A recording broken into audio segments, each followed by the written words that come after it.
All right, welcome to the Ironwood Strength Show. Again, if you like what you're seeing on these channels, just kind of head things up. If you like what you're seeing on these shows, please hit the like button, subscribe to the channel, share it with other coaches, share it with other lifters, members of the fitness community that you think could get something out of this, because this is an educational based YouTube series. So please share it with those coaches so they can check these things out and get something out of it as well. All right, today I'm going to talk about big versus strong. Okay, this is another just something, me recognizing the gap between the average person, or the average person that goes to a gym, and what happens in the strength world. Okay, or what happens in the strength conditioning world. And there is a gap of awareness. Okay, so I'm going to talk about the difference between big versus being strong. And what I've noticed is that many people don't understand that difference. Now, if you are a lifter, as in a lifter, I mean someone who is competitive or has seriously devoted a major portion of their life to being strong, or in the case of bodybuilding, being big. So strong men, power lifters, weightlifters, okay, that group, minus the bodybuilders, that group, well, including the bodybuilders, that group of strength athletes really understand the difference between just being big and being strong, okay, versus the fitness community or the average person on the street. To them, being strong and being big are the same things, okay? But when you really look at, I know strength coaches love to throw this analogy out there. When athletes will come to them and say, I'm putting on so much weight because of your programs. And then the coaches fire back, no, because we're not doing sets of 10 to 12 reps. We're only doing sets of 5. So you're not getting big.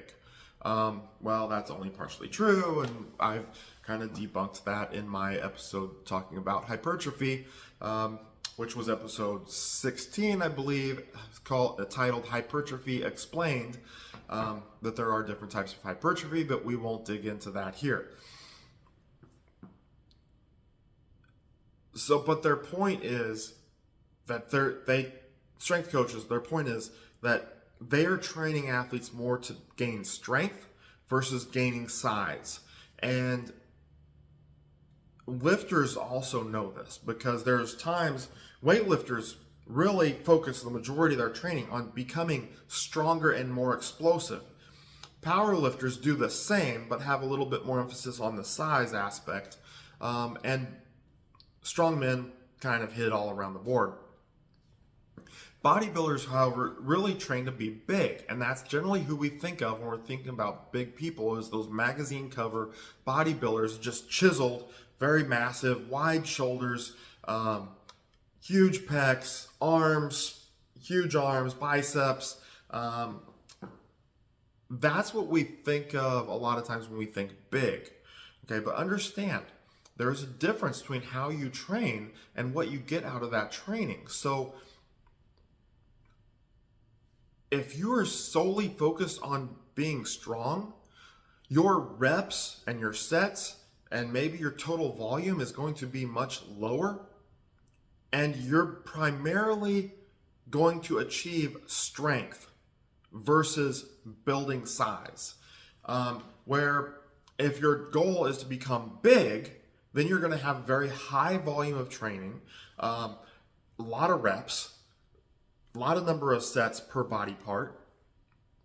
You may even have a very much slower tempo into how you lift, as far as controlling the weight on the way down, and maybe even controlling it on the way up. But your emphasis is going to be on building muscle mass. Some lifters like to do both so they can get big. That's the whole premise behind power building, I believe, is that they want to get big and strong at the same time. And that is completely possible. think of strongman, world's strongest man. You look at those guys; they are both big, very big, and also very strong. But it is entirely possible to get strong without putting on much size. I used to work for a guy named Jeff Renardi, who was a power lifter at a fairly high level, but he was a very small person. He only weighed, I think at his biggest, around 165 pounds, and probably stood 5'6", 5'7". I'm not sure about his height. So that's not very big. In fact, he was a very thin framed person, but yet was very strong. I believe he pulled like 650 pounds at that body weight. So, and that you can see that over and over. If you go through kind of the history of powerlifting and watch a bunch of videos, you will find lifters that were not very big compared to their competitors, or compared to bodybuilders that were very, very strong. So being strong and being big are two different things. I do like the way that Dave Tate used to put this, that for the bodybuilder, strength, their main goal of training was to get bigger, but strength was a byproduct. So as they're getting bigger, strength will come up, but it's not the main focus of their training. For a power lifter, it is the exact opposite. Strength is the main purpose of their training. That is their goal, not to put on size, but due to the way they train, size, getting bigger, is a byproduct of strength. Depending upon the extent to which you focus the training parameters that you use, you may be able to achieve a ton of strength without putting on much size at all. So hopefully that clears things up. If you do have any questions, please leave them in the comments. If you have any feedback, leave that in the comments as well. I'd like to hear from you. Please hit the like button, subscribe to the channel, share it with your friends, share it with your lifting buddies, your coaches that you know, and always be in the pursuit of strength.